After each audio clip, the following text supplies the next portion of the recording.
Halo, selamat pagi, selamat siang, selamat malam. Kembali lagi di channel Jagonya Arsitek. Kali ini bersama Kanda andalan saya yang kebetulan beliau ini arsitek dan sering mengawas juga dan bahkan sering juga sebagai pelaksana di proyek. Salam kenal ke Kanda saya, Kanda Restu. Saya dulu Siap. ke pemirsa Jagonya Arsitek. Halo semua pemirsa-pemirsa yang pada uh, nonton live status ini. Perkenalkan saya ini adalah uh, nama saya dulu pertama ya. Nama saya adalah Restu Anugrah. Karena Restu Anugrah ini dianugerahi, direstui. Terus adinda saya ini diikhwanulkan. Ketika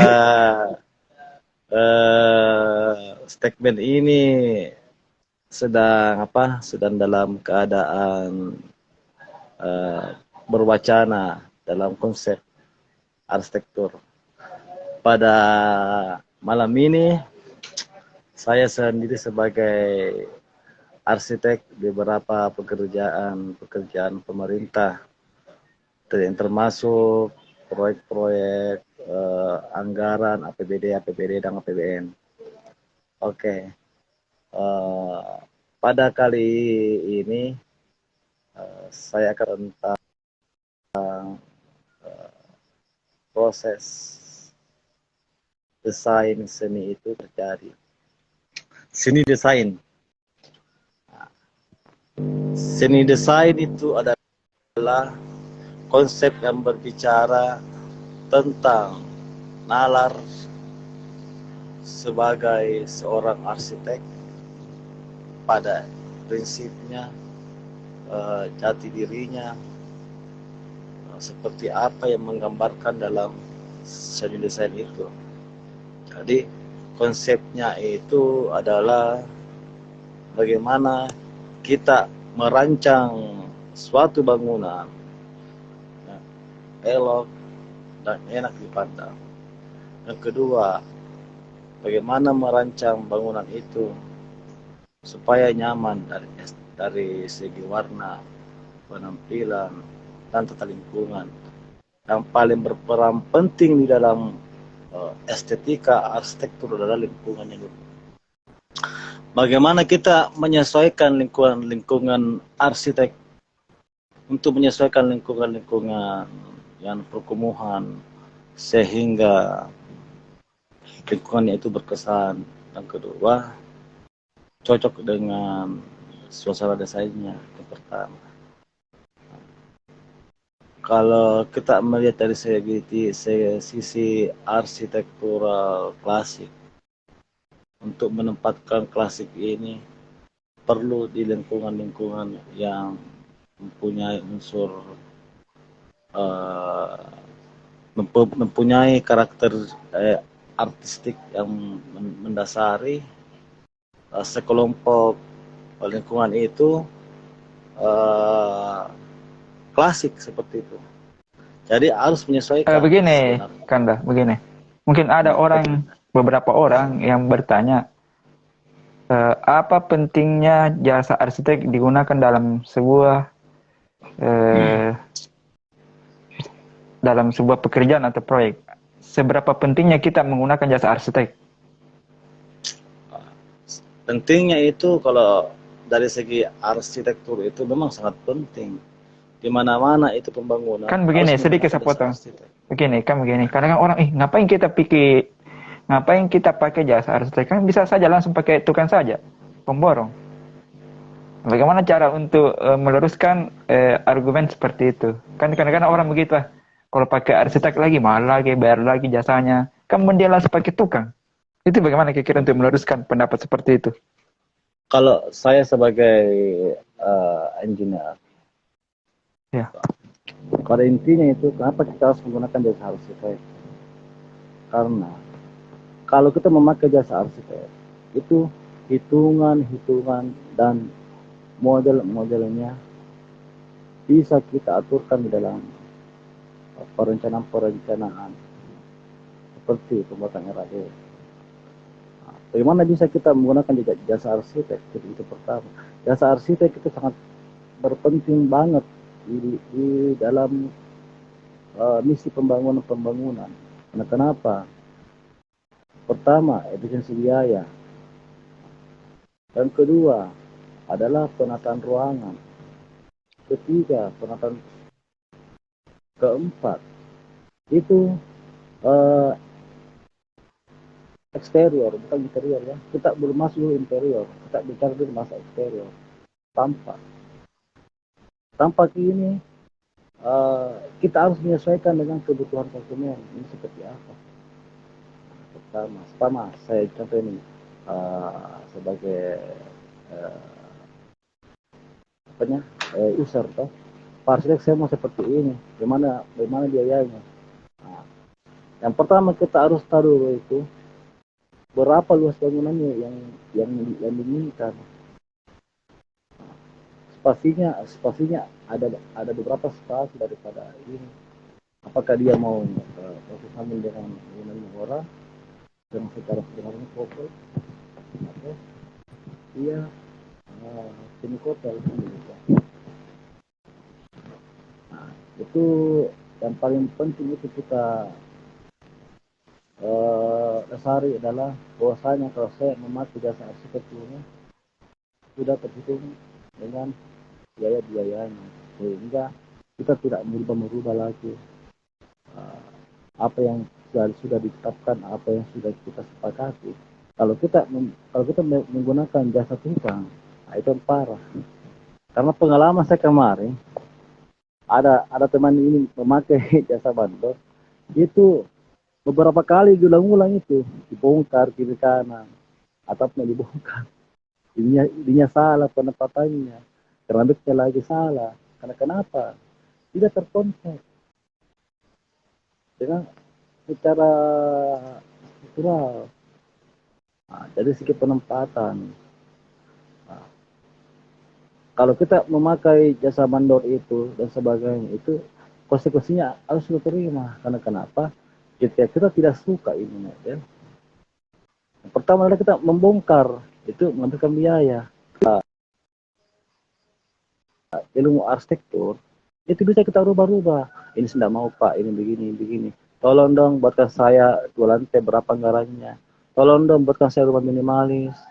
Tolong dong buatkan saya jadi mungkin begini, sedikit saya potong. Artinya sebelum pelaksanaan itu dilakukan secara desain sudah matang. Jadi ya, betul. Pemilik rumah itu bisa mengantisipasi terjadinya perubahan besar mungkin pada saat pelaksanaan. Kira-kira begitu ya. Betul. Jadi mungkin seperti itu. Iya. Pertama, yang kedua dari segi biaya. Jadi owner, user sebelum dikerjakan pekerjaan rumahnya atau apapun itu, mereka sudah tahu berapa rincian biaya yang akan dibutuhkan. Ya. Jadi betul, bukan betul. tiba masa tiba akal. Betul. Begitu. Ya, betul. Dan pun perlu juga saya tambahkan, kalau kita memakai jasa arsitek, ketika kita mau menjual rumah kita itu nilainya tinggi, karena yang dibeli adalah desainnya, bukan artinya bukan dari segi ininya ya, bukan dari segi lokasinya, tapi dari segi arsitekturnya. Kenapa mahal? Karena kenapa dia memakai jasa arsitek, desain arsitek. Mungkin seperti itu. Iya. Ketika kita mau merubah apa kan harus kita konsep dulu. Yang kedua kita desain dulu. Seperti apa maunya ini user. Juga. Kalau sudah kita sepakati, ya. Banyak orang itu memberikan persepsi bahwa arsitek itu mahal. Itu bagaimana kira-kira tanggapan seperti itu? Katanya arsitek itu mahal. Coba kira Kandarus itu menjawab terkait persepsi seperti itu. Bagaimana kira menjawabnya? Secara garis besar itu mahal, ya sih tergantung dari jenis desainnya. Karena kenapa? Karena ketika tingkat kesulitan yang kita alami situ jiwa arsitekturnya lebih tinggi, Pak. Karena kenapa? Di situ sudah ada filosofi-filosofi yang kita sudah terapkan. Karakter-karakter bangunan itu seperti apa. Terus dari segi warna kita bisa jelaskan dan kita bisa filosofikan dan bisa kita jelaskan karakter warna seperti apa yang kita mau. Setelah kita membuat produk arsitektur sehingga terjadi dilaksanakan di lapangan, sehingga gambar dengan pelaksanaan sama seperti gambar 3 dimensi. Nah, itu berarti kualitas arsiteknya ada, karena arsiteknya sendiri yang turun ke lapangan untuk membangun. Kenapa bisa mahal? Karena kenapa? Ilmu dan arsitekturnya yang dimiliki dan pengalaman. Itu bedanya. Karena kalau kita memakai jasa arsitek itu perlu biaya yang kita keluarkan. Seumpama kita berobat ke dokter, kan itu kan ada biaya keluar. Ginseng, periksa batu ginjal. Kalau arsitektur kami tidak. Kami mendesain itu seumpama ya tergantung sih dari arsiteknya. Seumpama saya mau desain ini, berapa Pak biayanya? Kan sisa kita per meter, berapa karena 1 meter. Kemudian 3 dimensi. Kalau kita cukupkan semua itu, seumpama dalam 1 meter itu saya kasih 100.000 per meter. Itu sudah include dengan RAB, sudah include dengan desain tampak dan sebagainya.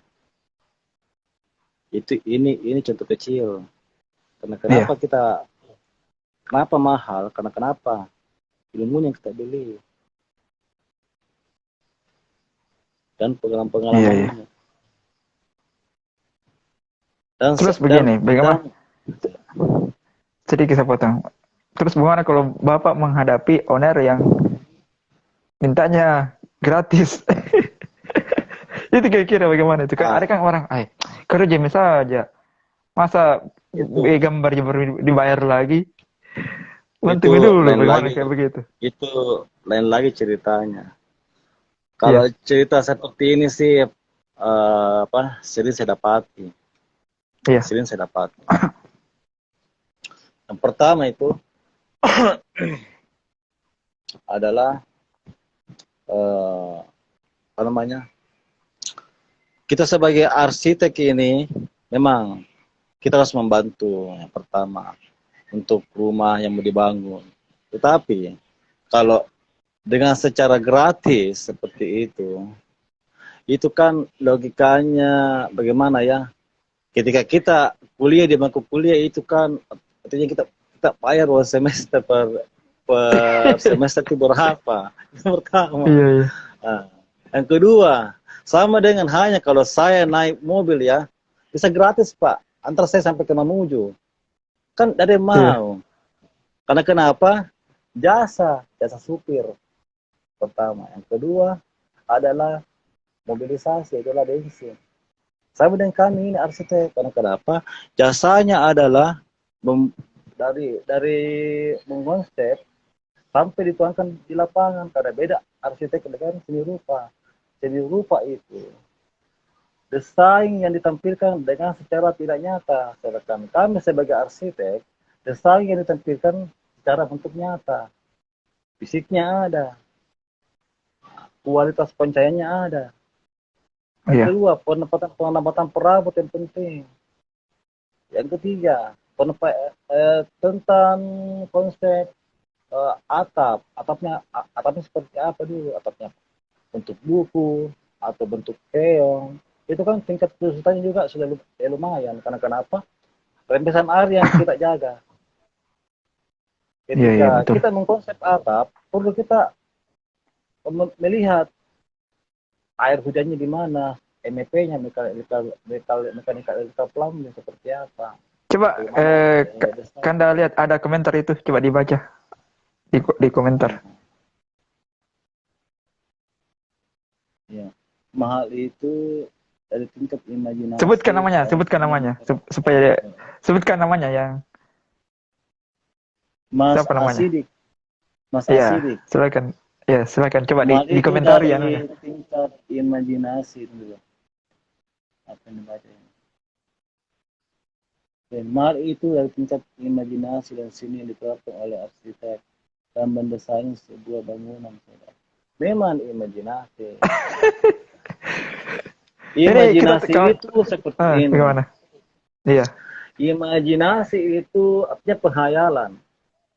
Hmm. Memang betul secara konsep konsep struktural itu memang perlu imajinasi. Tapi imajinasi yang bagaimana dulu?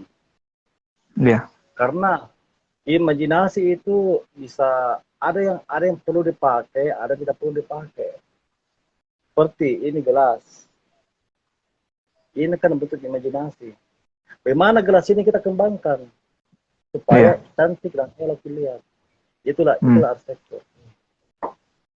Nah, sipil membuat korek, tapi arsitektur membuat manisnya, membuat Iya, iya. kaidah-kaidah yang terdapat daripada gelas ini, sehingga Hmm. terbentuklah suatu ruang dan suatu bangunan. Yang di mana bangunan itu sudah dirancang dan sudah dirancang dan dilihat dari segi anunya, apa, penjual dari segi kemajuan nilainya seperti itu. Memang asalnya arsitek dari imajinasi. Imajinasinya seperti apa dulu? Kalau kita membuat imajinasi itu cuma tanpa dasar dan bentuk aturan-aturan yang diterapkan oleh pemerintah dan tidak masuk kaidah-kaidah tersebut, itu fatal. Contoh, kantor pengadilan negeri. Kantor pengadilan negeri kan prototipe. Jadi Iya. sudah ada model bangunan yang sudah ditetapkan. Beda hanya kalau kita mendesain bebas. Hmm. Contoh kita mendesain bebas, sama kampus ini apa namanya, berikan perlombaan tentang seminar arsitektur. Nah, kita tidak bebas mendesain seperti apa, seperti ini, seperti ini. Tapi itu tidak berlaku untuk di luar, kecuali swasta. Swasta juga ada aturannya. Iya. Mungkin seperti itu, Pak.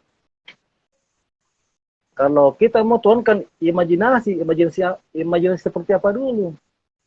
Iya. Nah, di dalam lingkup pemerintah ini ada prototipe yang mengatur, ada aturan-aturan bangunan yang harus kita tahu. Dan Hmm. aturan itu yang kita kembangkan. Tidak terlepas Iya. daripada aturan-aturan yang sudah ditetapkan oleh pemerintah. Bangunannya Hmm. bagaimana? Nah, Iya. seumpama ini, bangunan pemerintah seperti ini. Nah, Hmm. taruhlah pengadilan negeri dari zaman dulu, kolom di depan 4. Iya. Itu Itu kan sudah ada berubah. dari zaman Paten itu. dulu. Iya. Bagaimana peradaban arsitektur ini masuk ke dalam sini untuk merubah itu, tetapi tidak merubah Iya. struktur. Iya. Di luarnya Betul. saja kita poles, Iya. sehingga terciptalah nuansa-nuansa yang baru. Iya. Seperti Lapkesda, prototype, monoton. Iya. Tapi kita percantik apanya di situ, seumpama pakai pintu Delton yang buka sendiri, atau pakai Hmm. eskalator. Itu Iya. baru dikembangkan. Iya. Iya. Ada Artinya pengembangan interior.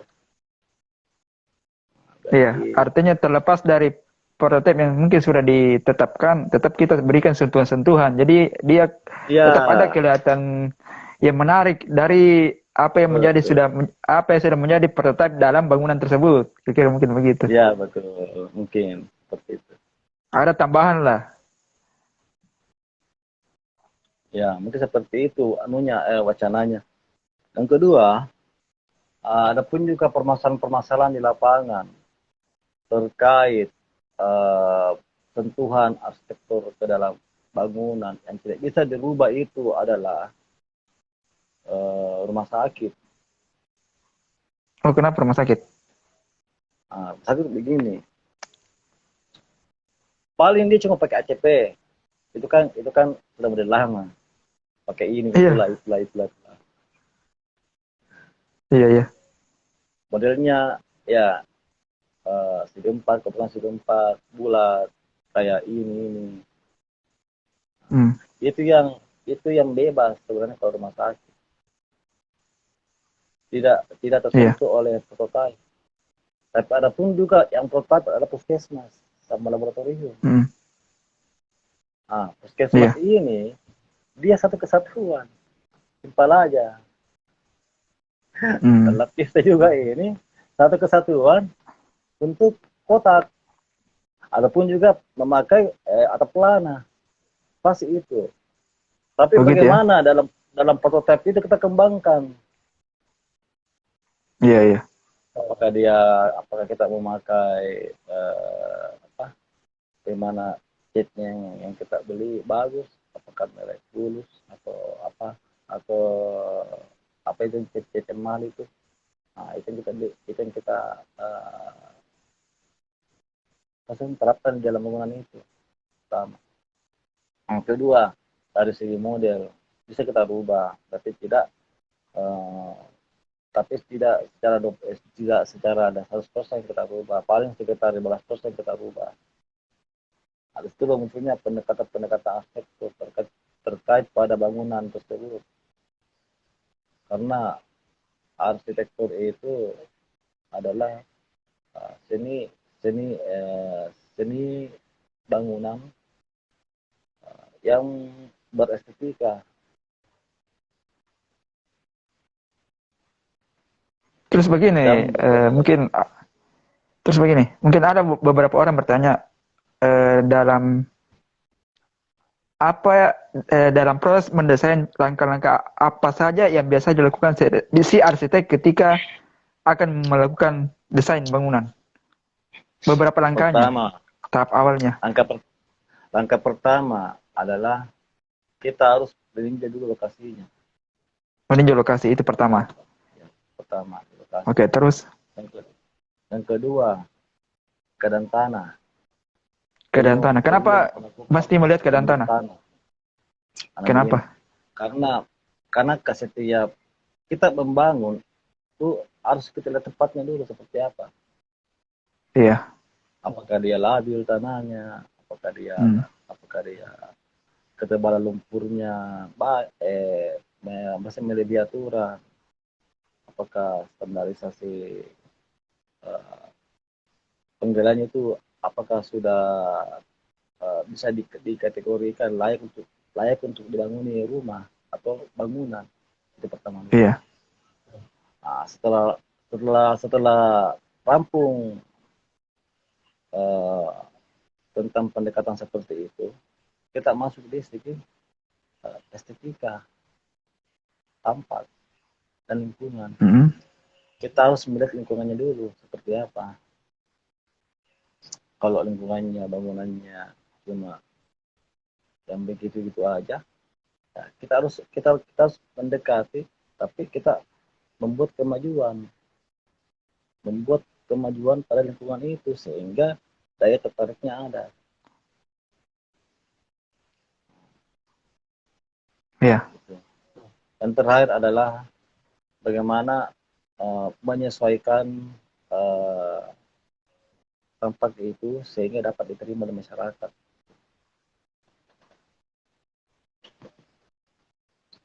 Iya, iya, iya.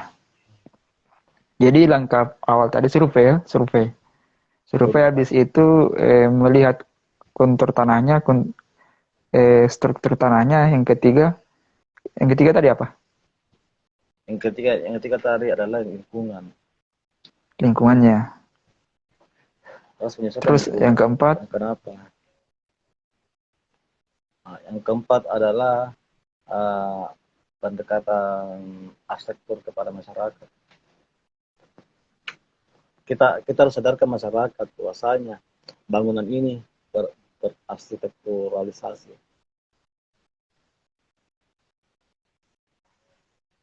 Dan di situ kita bisa juga tempatkan namanya sosialisasi arsitektural. oke. Terus anggaplah Ya, setelah kita lakukan keempat itu, kan biasanya si arsitek itu kan membutuhkan data-data pola ruang yang mungkin akan dimasukkan dalam DNA. Itu bagaimana anunya? Kan setelah kita melakukan keempat tahapan itu kan biasanya kita butuh data. Misalkan ruang apa Ya, saja betul. yang owner butuhkan di apakah itu lantai satu, apakah berlantai, itu kan kita butuhkan data-data ruang yang akan dimasukkan dalam manunya. Itu bagaimana kira-kira? Ya, tetap kita berkoordinasi dengan pemilik bangunan pertama tentang pola-pola ruang yang diinginkan seperti apa. Ketika sudah terbentuk pola-pola ruang, baru kita teruskan, meluruskan, Iya. meluruskan dari segi apa namanya, aturan-aturan penataan bangunan yang sudah ditetapkan. Contoh, eh, ruang kepala seksi harus berdekatan, harus ada ruang rapatnya. Karena kenapa? Karena disitulah tempatnya untuk merapatkan sesuatu anggaran kepada pihak kepala bidang dan anggota DPR. Nah, itu pertama. Yang ketiga, yang kedua, ruang staf-stafnya seperti apa? Karena ruang staf-staf itu juga harus beretika. Etikanya di mana? Antara ruangnya Pak Kepala Seksi dengan ruangnya staf itu tidak boleh dalam satu wadah, harus beda. Kenapa harus beda? Karena disitulah namanya etikanya. Etika dalam membentuk suatu ruang. Mungkin seperti itu. Dan setelah itu terjadi namanya kesepakatan Dena, baru kita lanjut ke tampak. Iya, kan dalam proses desain itu kan yang kita Dena dulu. matangkan itu kan denanya dulu. Mungkin Betul. butuh beberapa kali ekstensi sampai betul-betul sesuai dengan yang diharapkan si pemilik bangunan. Jadi terkadang Ya, masih ada betul. perubahan-perubahan, mungkin ada ruangan yang diganti atau dihilangkan atau dirubah bentuknya kan seperti itu biasanya. Ya, Setelah betul. final Apalagi itu kalau baru kita rehab apalagi ya rep betul ya rep itu agak agak berat biasanya agak riskan, proses riskan tensinya sebenarnya. agak Riskan riskan. sebenarnya. Hmm. Saya sudah beberapa kali dapat juga rehab-rehab. Uh, rehab-rehab itu seperti ini. Rehab itu kita harus mensinkronkan ruangan satu dengan ruang yang mau didesain. Seperti apa modelnya. Sehingga tidak kelihatan cantik dengan ruang sebelah. Tetap ada nilainya. Iya. Maksudnya begini. Ketika kita mendesain, dan si kelompok A lawan politiknya cemburu, kok cuma ruangannya aja yang diperbaiki ruangan saya tidak, nah, gitu. Iya. Kita kembali lagi masalah apa namanya, kecemburuan sosial begitu. Karena banyak yang saya dapat seperti itu. Oh, begitu. Termasuk kemarin ada beberapa pekerjaan di Sulawesi Barat kemarin itu sangat riskan. Karena kenapa? Kita dibilang arsiteknya Pak Sekwan, arsiteknya Oh, ini gitu ya. Pak Bupati kan begitu. Iya, iya, iya. Saya Jadi memang arsitek. antisipasinya kalau kita mendapati hal seperti itu bagaimana? Antisipasinya. Antisipasinya itu adalah kita harus berkoordinasi dulu. Koordinasi dulu. Ya, berkoordinasi dulu dengan di wilayah itu. Seperti banyak kepala bidang. Kita melapor dulu. Pak, tapi kami dari konsultan arsitek ini, kami ada kegiatan untuk merehab ruangan-ruangan, tapi ruangan yang tertentu, Pak. Nah, ruangan itu seperti ini modelnya. Sehingga Iya, iya, iya. bisa diterima desain itu. Walaupun kalau desainmu bagus, yang pertama itu adalah kecemburuan sosial karena lawan politik. Iya, iya. Susah memang Pak, karena kita ini hidup di Sulawesi Selatan. Iya, iya. Beda kalau di Jakarta kita. Dulu gue gitu. Kau bangun Oh, ya gitu ya. silakan bangun. Gitu. Banyak yang saya dapat seperti itu. Sehingga kami selalu dijadikan apa namanya? Dijadikan apa? Alat untuk beruang begitu. Hmm. Pasek uang ini. Kotak kopi ininya. Boleh kita tindakan seperti itu. Karena kenapa? Agar kita bisa diterima di instansinya mereka. Perlu bermasyarakat seperti itu. Intinya kan bermasyarakat dulu. Setelah kita Iya. bermasyarakat dengan sekelilingnya, baru kita masuk ke dalam. Kita temani dulu untuk bergurau, kita temani untuk apa namanya, berkomunikasi, sehingga pada saat masuk pekerjaan tersebut, mereka dapat terima. Karena kenapa? Karena kita sudah sentuh hatinya. Intinya pertama itu hati yang pertama, hati yang pertama kita sentuh. Kalau hati yang sudah berbicara, itu apapun gitu. Jadi, intinya kalau kita, apa ini juga, ini ilmu ya. Kalau kita ingin, apa namanya, dapatkan suatu pekerjaan, entahkah itu proyek atau apakah, yang harus kita tembak dulu adalah hatinya orang. Kalau hatinya sudah baik sama kita, dari jauh kita damai pagi salah. Iya, iya, betul, betul. Kita akan diterima. Dan anak buahnya juga tidak bisa berkutik. Jangan kita main dengan anak buahnya, main dengan kepalanya. Kalau kepalanya sudah menunjuk, yang lain akan ikut. Iya, iya, iya. Itu Betul, betul, betul. tips. Tips ya. Ya, tips. Kenapa? Karena hal itu yang saya lakukan sehingga apa yang saya katakan kepada mitra bisnis ini akan ikut. Karena kenapa? Karena kita Iya, iya. dilihat, oh ini rajanya, oh ini anunya. Ini apa namanya? Kita kayak dilihat artis begitu ya. Hmm. Jangan kita juga jangan juga kita artinya merasa rendah, jangan. Kita harus berjiwa besar. Yang pertama, berjiwa besar itu dalam artian walaupun di saku kita kosong-kosong ya, tapi kita berjiwa besar. Bukan dalam artian apa ya, dalam artian mengelabui, bukan. Berjiwa besar seperti ini.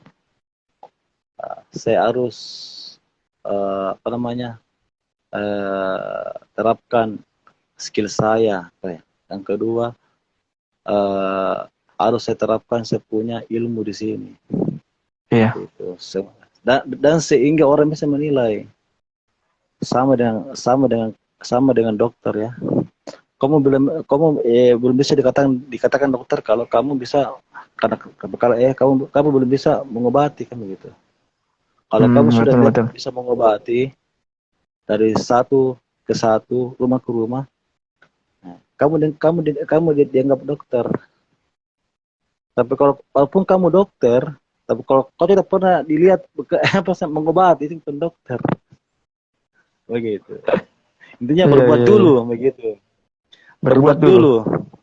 Berbuat dulu. Karena apa ya? Karena ilmu kita ini mahal sebenarnya. Ya. Kalau kita ikut sama orang dan kita digaji cuma 3.500.000, oh itu enggak apa-apa. Karena kenapa? Kalau kita mencari pengalaman dulu kan tidak ada masalah. Iya. Tapi ketika kita sudah punya semua, kita sudah memiliki semua ilmunya, kita juga harus pasang harga. Iya, iya, Cara ada pasang standar ya. harganya, cara pasang harganya, cara pasang harganya itu kita memberikan dulu orang gratis. Kita harus dipuji dulu. Kita harus Iya, dikenal iya, dulu. iya, iya, betul. Sehingga setelah kita dikenal, baru kita pasang target, baru kita pasang harga, Hmm. baru kita pasang badan. Iya, iya, Tegap, iya. gitu. Tapi jangan tegap begini, harus menunduk. Hmm. Gitu. Iya, iya, betul, betul, betul, Itu betul. konsep-konsep, langkah-langkah yang harus kita capai untuk menuju kesuksesan di pertama. Dan setelah itu, baru kita berbicarakan masalah fee keluar, berapa persen kita buat, Pak, berapa persen. Kalau kita menjadi kontraktor, yang pertama sama juga, kita harus melakukan dulu. Kita harus dilihat dulu Hmm. bekerja. Kita harus Iya, iya. dikenal dulu sama orang. Oh, saya ini kontraktor. Begitu. Hmm. Nah, setelah kita sudah dikenal, baru kita kasih keluarkan brosur. Entah Iya, itu iya. brosur properti, atau Artinya perumahan. segala sesuatu harus kita apa nih? Ada pengenalan dulu. Apakah itu arsitek? Ya, kalau Iya, arsitek kan jasanya. Orang kenal dulu. Oh, biasanya betul. Pak Restu ini arsitek. Begini tuh hasil desainnya dia Betul. seperti ini. Barulah orang Betul. mungkin Iya. menawarkan diri untuk dibuatkan desainnya. Iya, Begitupun betul. kontraktor juga. Jadi orang melihat dulu Betul. apa sih yang pernah kita lakukan sebelumnya. Proyek apa sih yang pernah kita Iya, kerjakan. betul. Dari situ lo Dan baru ada pikir bagaimana. dan setelah itu kita bisa melihat sifatnya arsitek tersebut ketika dasarnya sudah jadi. Oh, ini orangnya Iya. seperti ini. Bisa Oh dibaca. begitu ya. Oh Bisa. iya, iya. Karena Jadi di dari arsitektur juga ah itu kita juga karena kita juga apa namanya? Mempelajari ilmu psikologi, iya, iya, iya. psikolog tentang warna. Hmm. Taruhlah warna merah orangnya keras, warna putih orangnya lembut kan begitu. Oh Warna biru orangnya bagaimana kan begitu. iya, iya, Nah, iya. kalau hitam kan netral. Nah, ini hitam. Ayo sama saya hitam ini. Kayak biru terindah, kayak biru. Ini hitam ini. Siap-siap Indaku. Jadi begitu. Jadi begitu. Itu adalah apa namanya? eh, langkah-langkah untuk menjadi seorang insinyur itu tidak mudah. Pertama. Iya. Sama juga dengan kalau kita mau masuk di mana? Di proyek-proyek pemerintah harus ada bendera dulu. Hmm. Begitu. Mana benderamu? Begitu. Iya, iya, iya. Kamu CP apa? Pama, CP apa? CP langit dan bumi. Nah, terus Hmm. itu langit dan bumi mana nunya? Mana kalau kapang administrasinya tidak ada. Berarti bukan CP langit dan bumi. Berarti CP halu, kan begitu. Harus ada legal standingnya dengan Iya, iya. legalitas. Arsitek itu harus punya legalitas dan legal standing. Legalitasnya adalah ijazahnya. Legal standingnya adalah SKA-nya. Itu baru bilang Oh arsitek. iya, iya. Sama juga dengan dokter. Walaupun kamu Hmm. dokter, tapi kalau tidak ada sertifikatmu, kau bukan dokter. Sertifikat itu adalah keahlian. Umpama ahli bedah, ada sertifikatnya. Ahli jantung, ada sertifikatnya ini. Sama dengan arsitek. Arsitek ahli media, dilihat dari pengalamannya berapa tahun kan begitu. Hal utama dia dari pengalamannya berapa tahun ijazahnya kan begitu. Iya, iya, Mana iya. karya-karyanya? Ini karya-karyanya. Itulah Hmm. legal standing. Secara legalitas adalah ijazah. Jasa ST, sarjana teknik. Tapi legal standingnya adalah sertifikat tenaga kerja Oh, iya, iya, iya. dan sertifikat keahlian. Ahlimu di mana? Pama ahli perencanaan dan pengawasan. Mana ahli perencanaannya? Ahli bangunan media. Nih, begitu. Kalau dokter, mana sertifikatnya? Ini, SK ahli jantung, gitu. Kan keahlian, Hmm. kan ini yang kita berbicarakan masalah keahlian. Profesi kita memang apa namanya sangat riskan. Karena kenapa? profesi kita ini banyak di luar sana anak arsitektur yang jago-jago. Terus begini, oke, kalau Tapi kita bicara, ya, nah begini, kalau kita berbicara arsitek yang jaga-jaga. Jadi kalau saya berbicara dari pihak owner ini, apa langkah yang dilakukan pada saat dia memilih arsitek? Kan banyak arsitek ini. Bagaimana ya. tips itu sehingga dia tidak salah dalam memilih arsitek ketika minta didesainkan? Apa tips dan kira-kira ke owner dalam pada saat dia memilih si arsitek? Yang mana? Oh, kan arsitek kan banyak. Jangan sampai dia salah pilih arsitek. Kira-kira bagaimana, Pak? Pertama yang dinilai adalah wawasannya. Pertama. Oke. Dan pengalamannya, pengetahuannya. Itu yang pertama kita nilai. Karena orang pasti menilai dari cara bahasa tubuhnya, dari bahasa dia caranya duduk bagaimana, itu kan bisa kentara semua. Dari caranya dia merokok bagaimana, itu kan sudah kita bisa baca. Terus bagaimana kalau arsitek tidak merokok? Nah, begini, arsitek yang tidak merokok itu sebenarnya bagus, karena wanya dia tabung. Tapi bisa dilihat dari cara dari cara menyampaikannya. Karena sebenarnya itu adalah penyampaian sebenarnya. Retorika berbahasamu bagaimana? Iya. Retorika bahasamu ini harus sesuai dengan fakta. Jangan cuma retorika, tapi di lapangan nol tidak ada. Kan begitu. Iya. Nah, yang kedua, masalah legalitasmu seperti apa? Iya. Apakah legalitasmu ini di bawah undang-undang hukum? Yang pertama. Di bawah undang-undang hukum itu seperti punya CP. Yang pertama bendera dulu. Kalau misalkan orang takut didesainkan, karena kenapa? Kita harus siapkan perusahaan juga. Perusahaan itu dalam bentuk grup, yaitu studio. Iya. Studio arsitektur. Seperti apa studio? Bagaimana legal hukumnya? Gitu terus jelas semua. Sehingga kita dapat diterima. Sehingga kita bisa dapat dinilai, kan begitu.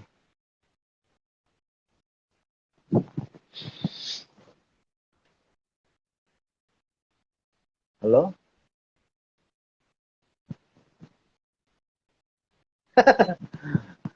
Kak Dian. Halo, Assalamualaikum. Ais, nah begini nih, jaringan. Halo, Loha. Halo, Loha. Jaringan. Oh. Anu, ini Dian. Halo, Waalaikum. Dian.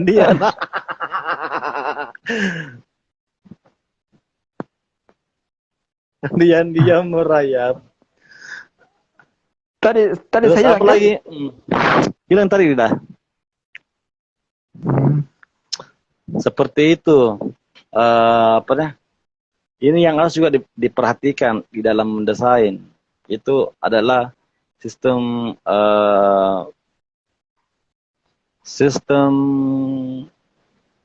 jalur air hujan.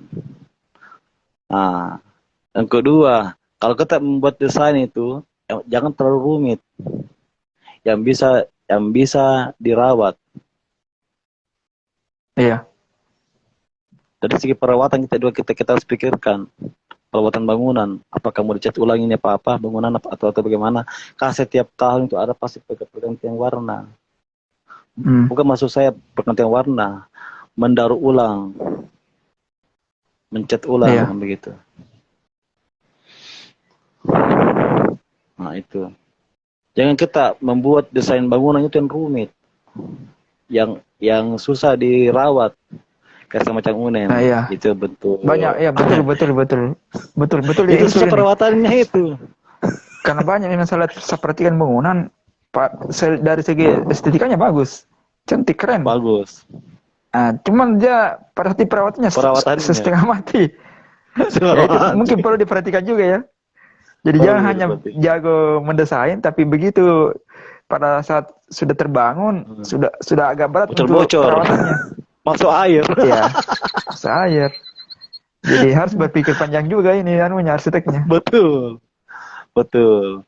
Yang perlu diperhatikan itu adalah penataan sistemasi jalur air hujan dan sistemasi jalur air kotor. Iya. Air kotor juga sangat berperan penting. Karena kenapa? Sangat berperan penting. Karena banyak yang saya dapati di pelaksanaan lapangan itu pipanya masuk di dalam plafon. Ketika ada bocor, apalagi Kenapa ada pipa di atas plafon? Ada pernah saya dapat di bangunan seperti itu. Akhirnya saya komentari habis kemarin. Biasa kemarin begitu ya. Akhirnya kan instruksi. kalau pipa sudah bocor kan pas kan agak merambah ke plafon juga. Bocor sudah basah, rusak plafon. Iya, apalagi kalau pipa tinja. Masuk buka terambur tuh tai di atas. Astagfirullah. Itu. Sebelum kita merencanakan bangunan, yang perlu diperhatikan adalah sistem pembuangan. Itu pertama. Yang kedua adalah sistem pembuangan air hujan. Arahnya kemana? Karena banyak desain-desain yang bagus ketika sudah dibangun itu airnya lari kemana, pembuangannya lari kemana, itu pertama. Sehingga rembesan air hujan ini tidak dapat menampung sehingga lari ke celah-celah, apalagi kalau pas airnya meluap dong, begitu. Iya. Buatlah sederhana mungkin, tetapi tidak membahayakan. Maksud saya sederhananya itu adalah bukan daripada estetika bangunan. Sederhananya itu pengerjaan sistem talang air hujannya seperti apa. Karena walaupun gagah atapmu, tapi kalau airnya masuk ke pelapon, sama saya dan dorong gitu. Banjir gini, di mana hujan ini? Di mana hujan ini? Ada tadi mana, Pak? Karena kenapa? Peletakannya. Karena kenapa? Contoh di Palangga ya, jembatan timbang itu begini dia, Pak. Begini. Sehingga ini secara estetika bagus ini, secara estetika keren. Bagus, Tetap pelaksanaannya. Hancur. Karena bocor-bocor. Karena begini, karena pipanya memakai pipa kecil. Dan kedua, kalau kita pakai pipa kecil, itu akan meluap keluar. Cara bagusnya itu adalah plat seng di atasnya. Dikasih melengkung. Iya. Seluas itu. Sehingga jalurnya itu dapat ada kemiringan. Dari kemiringan itu kita buatkan pipa turun ke selokan itu. Iya. Sistemnya bagaimana? Makanya kita sebelum membangun itu kita harus memprediksi dulu. Yang bagus itu kalau pipanya itu kita buat di luar. Iya. Sehingga ketika ada kerusakan pada item-item pipa tersebut itu dapat dijangkau, dapat kelihatan. Sehingga tidak merusak lagi plafon. Kalau kita merusak plafon kejadian kali. Jadi penempatan pipa atau plumbing ini yang sangat penting juga ya, Pak ya? Sangat penting juga. Jangan sampai kita pasang tapi setengah mati pada saat perawatannya. Ya, perawatannya setengah mati. Karena pipa kan tidak bisa dibilang dia pasti akan ada perbaikan, itu pasti. Ia bukan Ya sifatnya betul, permanen kalau pipa. Ada masa anunya apa nih? Dia ada masa di mana dia akan rusak. Itu betul, kalau pipa. Jadi harus sebisa mungkin betul. kita penempatannya itu yang bisa apa nih? Bisa dijangkau untuk perbaikannya nanti ke depan. Ya betul. Ini seperti itu. Yang kedua, ini masalah penempatan kiblat ya, Oh ya, atau mana kiblatnya. Jadi pemakan kalau di dalam bangunan itu kan harus ada masalah, harus ada masalah. Karena kenapa? Karena kalau kita dari lantai 20, mau turun ke lantai 1 setengah mati. iya, Jadi setiap ruangan itu pasti ada masalah. Karena penting bagi umat muslim. Dan kedua, lift. Lift itu harus perawatannya itu sekali setahun iya, perawatannya. Ketika terjadi macet di jalan lift, itu setengah mati orang bernafas. Jadi perlu di dalam lift itu ada sistem pengudaraan. oke, Itu AC kecil atau AC apa.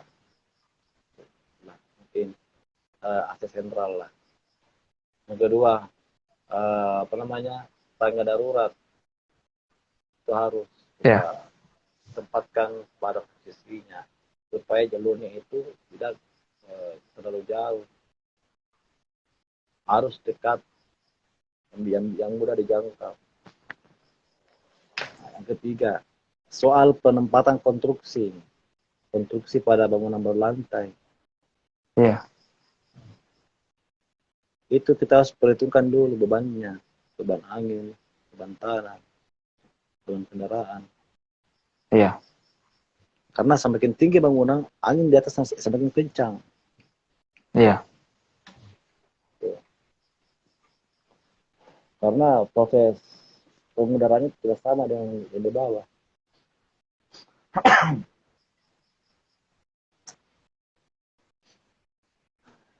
iya, iya, iya. Begitu ya. Ya, mungkin seperti itu, Dinda. Adapun konsep-konsep yang lain itu sebelum merencanakan itu, yang paling pertama itu harus dipikirkan adalah kontur tanah. Ini harus kita ingatkan dulu baik-baik perencanaan. Karena biasanya perencanaan itu pakai paste. Ah, itu banyak terjadi seperti itu. Nah, sehingga pelaksanaan di lapangan yang dirugikan adalah kontraktor. Hmm. Untuk Berarti, menghindari hal berarti, seperti Mas, itu, iya, untuk menghindari hal seperti itu, ubahlah kebiasaan lama, hmm. yaitu adalah malas. Karena faktor kemalasan sehingga terjadilah kerugian besar pada anggaran pembangunan. Karena kenapa? Perencanaan belum matang. Iya, iya, Mulai dari yang pertama, kita harus kontrol masalah harga. Kalau kita dapat harga dari pasaran, kita koordinasi dengan iya, PPK pemerintah. hmm. Bagaimana Pak? Ini harga pasarnya tinggi, sedangkan harga pemerintah sekian. Iya, Bagaimana Pak, ada solusi?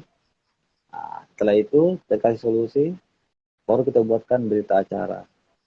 Bahwasanya telah melakukan revisi harga. Dikarenakan harga pada pasaran ini tidak rendah ketimbang harga satuan pemerintah. hmm. Ataukah tinggi ketimbang harga satuan pemerintah. Seperti itu. Dan proses perencanaan itu harus betul-betul matang sebelum kita menggelangkan bangunan ini. Iya, Karena iya, kenapa? Karena kalau kita tidak turun mengukur di lapangan, dan terjadi hmm. ke depan itu adalah kegagalan konstruksi. Karena kita tidak tahu spek tanahnya seperti apa, fondasi apa yang Iya, cocok iya, untuk lahan ini. Umpama di sana itu adalah tanah non labil. Kita pakai tiang pancang dan sekeliling itu ada rumah besar. Iya, Karena kalau kita pancang itu getarannya besar iya betul. sehingga membuat rumahnya orang itu pecah kacanya atau apakah Pernah atau kejadian saya, pernah kejadian rusak. di daerah itu lagi dipasangin mungkin tiang pancang, itu getarannya luar biasa. Akhirnya kan Ah, betul. komplek ini yang rumah yang berada di sebelah yang pasang tiang pancang itu Hmm, kan pada saat pemasangan tiang pancang itu kan getarannya kuat sekali. betul.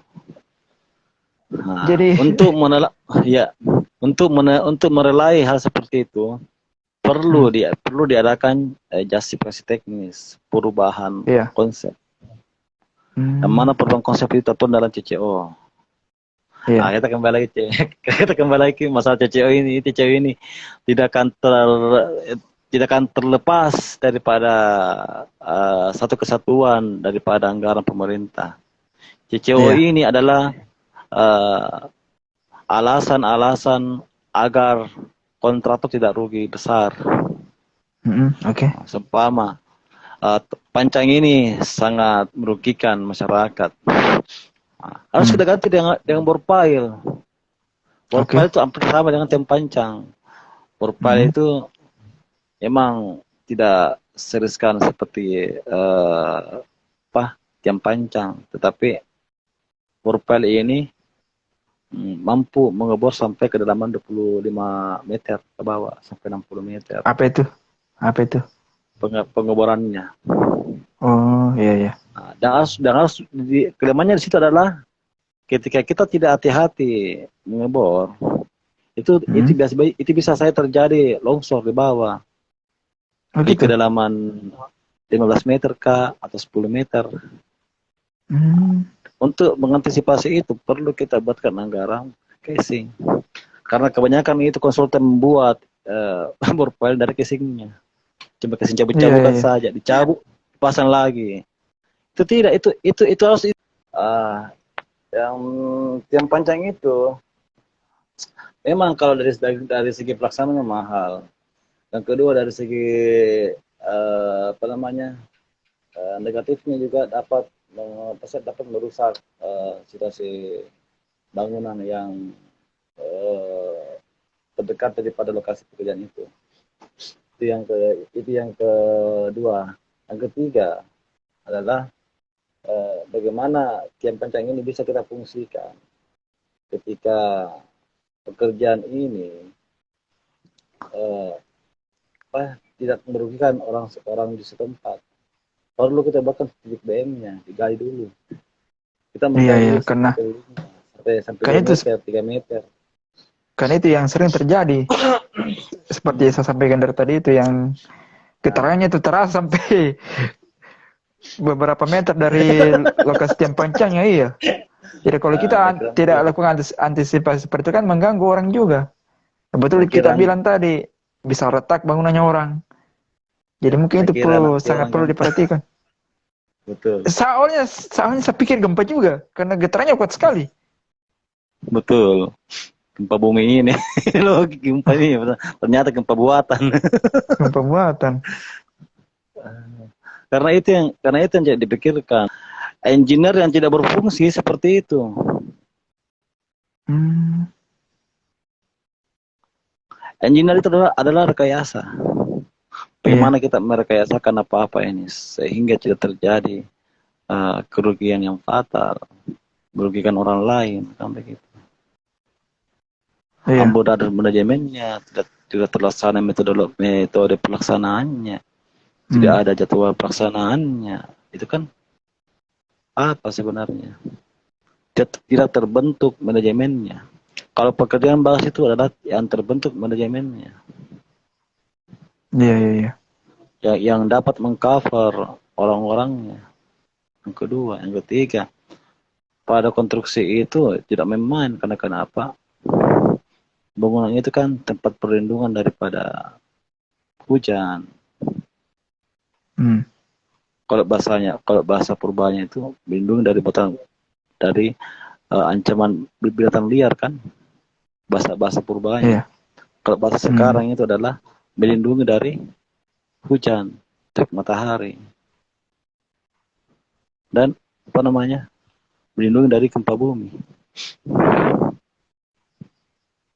Iya. Kenapa kita bisa tahu gempa kalau atapnya goyang atau tiang rumah goyang? Kita keluar itu adalah apa namanya, uh, suatu bentuk yang diberikan oleh Allah Subhanahu Wa Taala bahwasanya ada gempa kan begitu. Iya, iya. Nah, kalau pada saat pasanan dan kita tidak mau repot, itu adalah kita buatkan bor pile. Bor pile itu dari segi pelaksananya efisiensi biaya pertama. Yang kedua, menambah lagi item file cap di atasnya. Bedakan ya Mungkin file cap begini, dengan cakat ayam. kan berpail. Coba bisa berikan mungkin bahasa sederhananya ke pemirsa, berpail itu seperti apa? Supaya pemirsa Bor ini pile, paham terkait terkait berpail. Coba mungkin dijelaskan begini. dengan bahasa sederhana. Bor pile itu sebenarnya adalah pekerjaan tiang pancang. Bukan Tiang panjang. tiang, bukan tiang pancang kan artinya tiang yang ditumbuk. Iya, Ini oke. adalah tiang, ini adalah paku bumi sebenarnya. Paku bumi, oke. Paku bumi. Kita sederhana saya adalah paku bumi. Mm-mm. Paku bumi itu adalah dia sistem pengeboran. Sehingga dikatakan paku bumi. Mm-mm. Dia pengeboran. Beda. Makanya kalau tempan itu kan dipancang baru ditumbuk. Tung, Iya. tung sampai berapa kali. Oke. Ada hitungan konstruksinya, ada hitungan levelnya. Sedangkan Mm-mm. bor pile itu dia mencari tanah keras. Ketika Mm-mm. dapat titik puncak di tanah keras ini di kedalaman 25 meter, berhenti sudah di situ. Tapi kalau tiang pancang, walaupun keras di bawah sedikit, itu masih roboh karena longsor, masih memaku lagi ke Mm. bawah. Sehingga data sonor itu tidak bisa dipercaya sebenarnya. Kalau tiang pancang, kalau sudah dapat tanah keras, nah dihantar paku bumi lagi Pak tiang pancang, longsor dari ke bawahnya. Karena kenapa? Lapisan tanah itu ada beberapa karakter.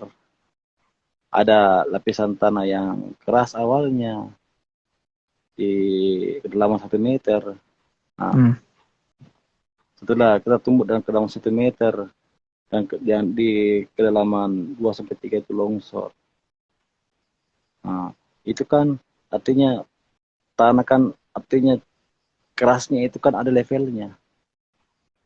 Iya. Seperti itu. Level Mm. tanahnya. Jadi kalau kita membuat suatu data sondir untuk pekerjaan tiang pancang itu, kita harus melihat dulu dari kontur tanahnya apakah ini di lapisan ke-16 ini apakah kuat atau bagaimana? Iya. Apakah masih bisa masuk? Apakah sudah tidak bisa lagi dipancang atau bagaimana? Ketika Cara paku mengatasnya itu tidak bisa pakai apa? masuk itu. Cara mengatasnya itu pakai apa? Cara mengetesnya itu kita pakai apa? Kayak kita pakai tiang pancang hidrolit. Dia Hmm. ada nunya, dia ada temperatumeternya ke bawah sebagai dalam berapa yang bisa dipancang. Oh, begitu. Sehingga dibuatkanlah data. Hmm. Sehingga kita buatkanlah data. Datanya itu yang sesuai dengan apa yang kita pancang. Bedanya kalau pengobaran bor file itu apa yang ada pada saat data sondir itu sesuai. Karena apa? Situlah tempatnya yang kita ragukan di sini adalah longsornya di lapisan kedalaman. Hmm. Makanya perlu diadakan casing. Casingnya itu ya harus kita hitung sesuai dengan ya kita harus menghitung lebih. Jangan menghitung rendah karena kenapa? Kalau di lapisan 15 ketika longsor itu masih bisa digali lagi, masih bisa mengebor sampai ke Hmm. dalam. Apalagi Hmm. apalagi kontur tanahnya artinya tidak memungkinkan. Iya, iya. Mungkin seperti itu gambarannya. Kalau kita mau bagus untuk buat tiang panjang itu, kita harus kali kali dulu titik BM-nya di mana, sampai dalam berapa, sehingga pantulannya itu tidak sampai ke luar. Gitu. Iya, betul, betul. Ini Harus penting dapat juga dengan ini. titik BM-nya. Hmm.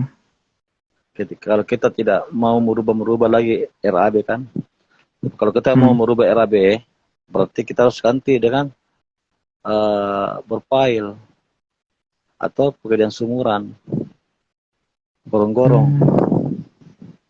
Gorong-gorong Iya, itu iya. sebenarnya itu tidak bisa untuk penggunaan lantai sampai 10 lantai. Dia bisa sampai 3 lantai kalau berpail, kalau gorong-gorong. Kalau berpail bisa sampai 6 lantai, 10 lantai. Sama dengan speknya tiang pancang, cuma tiang pancang metode kerjanya ditumbuk, sedangkan berpail mengebor. Oh, itu Dikeluarkan bedanya. dulu dikeluarkan dulu lumpurnya. Karena lumpur yang beton Hmm. kan tidak menyatu. Betul, betul. Hmm.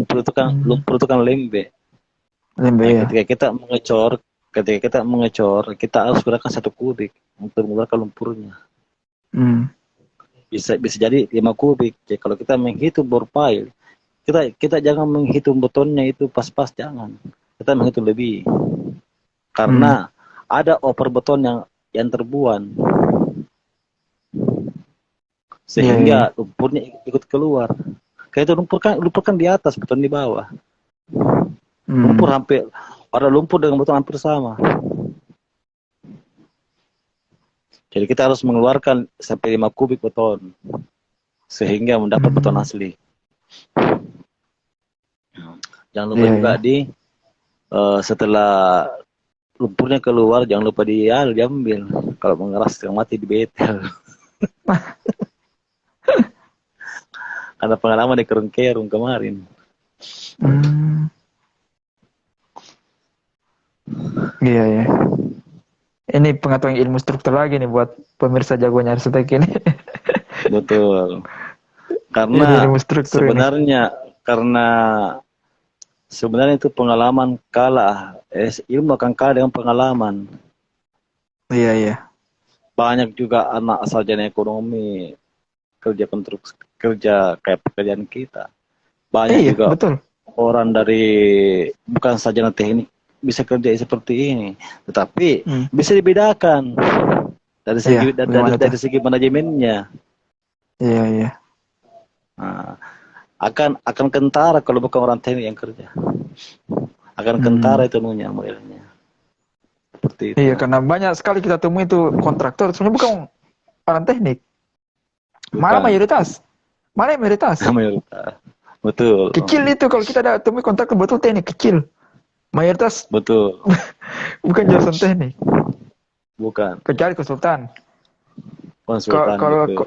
kalau Karena konsultan bidangnya. enggak. Saya belum pernah temui kalau konsultan bukan sarjana teknik. Kecuali kalau kontraktor mayoritas malah yang jadi kontraktor bukan dari Mayoritas orang teknik. bukan. Karena walaupun kita setengah mati kasih petunjuk teknis, mereka tidak akan Hmm. mengerti. Iya, iya. Itu yang pertama. Karena ilmunya kita beda. Betul, betul. Kecuali kita mengikuti ritmenya mereka, terus di dalam itu kita masukkan instruksi teknis, itu baru bisa diterima. Kalau kita kasih masukan saran teknis, artinya 80% orang bisa terima. Kecuali kita masuk ke dalam ranahnya, Iya. bergaul ke dalam alam bawah sadarnya. Bahwasanya ini bangunan Pak, tidak bisa kita kasih begini. Hmm. Harus sesuai dengan spesifikasi teknis yang sudah dirancang. Begitu. Kan kebanyakan itu orang kontraktor, yang kalau kontraktor kan pasti kita sudah tahu lah, fee-nya besar di luar. Itu sih wajar. Nah, kita ini orang teknik yang mengatur. Iya. Sebenarnya, nah, biarkan orang non teknik ini ikut apa yang kita mau. Betul, Karena betul, kita betul. adalah insinyurnya, kita adalah Kita, insinyurnya. iya. Begitu. Jangan kita mengikuti ritmenya mereka. Karena mereka tidak paham dengan dunia kita kan begitu. Hmm. Kita punya speknya seperti ini, didatangkanlah spek yang banci. Kita minta besi 12 full, datanglah besi 8.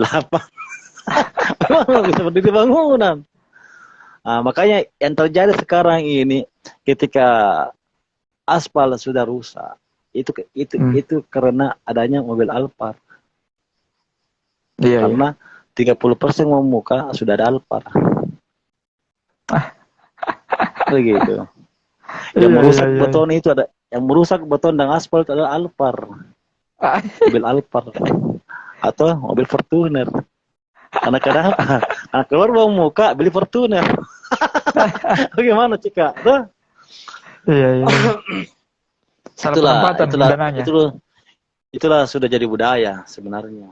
Tapi Iya, iya. kembali lagi kepada kontraktornya sendiri. Kalau dia Hmm. masih sehat pikirannya, ya dia gunakan dulu untuk proyeknya. Nanti terakhir baru baru bisa beli mobil kan begitu. Tapi ini tidak Iya. terbalik, beli mobil dulu baru bekerja kan begitu. Sehingga anggarannya tidak dapat pegawai pinjam pinjam kiri kanan. Iya. Sebenarnya kalau kita menjadi kontraktor itu harus besar dulu modal pertama. Kalau modalmu tidak besar, jangan coba-coba kerja konstruksi. Karena kenapa? Karena jangan dikira cuma satu saja ini untung, tidak. Ada beberapa item yang merugikan. Hmm. Karena kita ini manusia biasa, perencanaan juga manusia biasa. Kami juga ini manusia biasa, yang sepuluh itu adalah yang di atas. Tapi bagaimana kita meminimalisirkan supaya tidak terjadi kicau yang besar. Iya. Nah, itu. Nah, di sinilah sebenarnya perannya perencana. Karena kenapa? Karena nyawanya proyek ada sama kita, perencana. Iya, iya. Tidak bisa kita membuat produk yang abal-abal, tidak bisa.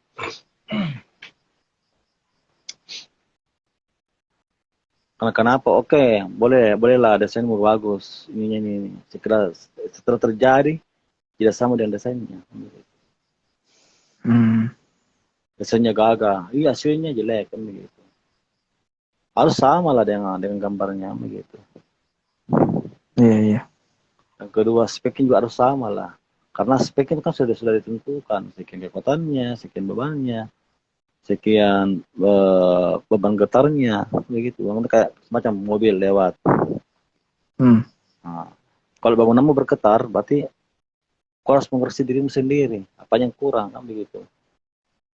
Kalau bangunanmu Iya. tidak bergetar, ya sejempol, berarti speknya masuk. Oke, tempatnya gagah, tapi kualitasnya tidak ada, kan begitu. Jadi kualitas penting juga ya. Penempatan tas penting juga. Karena kenapa? Tempat perlindungan dari hujan. Ketika bangunan Hmm. meruntuh, itu terjadi gagal struktur, apalagi sampai mengakibatkan orang meninggal kan begitu. Betul, betul. Yang paling cari adalah konsultannya, mana arsiteknya, mana sipilnya, Iya, begitu. betul, betul. Oke, mungkin kita masuk di bahasan penutupan di akhir diskusi kita malam Oke, ini. siap. Mungkin ada beberapa kesimpulan sebelum kita tutup diskusi kita. Ada mungkin hal-hal yang ingin disampaikan ke pemirsa Jagoan Arsitek sebelum kita akhiri diskusi kita malam ini. Begini. Kesimpulan-kesimpulan yang saya sampaikan pada malam ini adalah jangan berhenti belajar. Pertama. Yang kedua, belajarlah pada hal yang baru. Nah, ketiga, harus menguasai segala bidang. Karena kenapa? Pentingnya segala bidang ini dikarenakan karena ada pengaruhnya pada bidang yang kita miliki sekarang. Itu kesimpulannya. Yang keempat adalah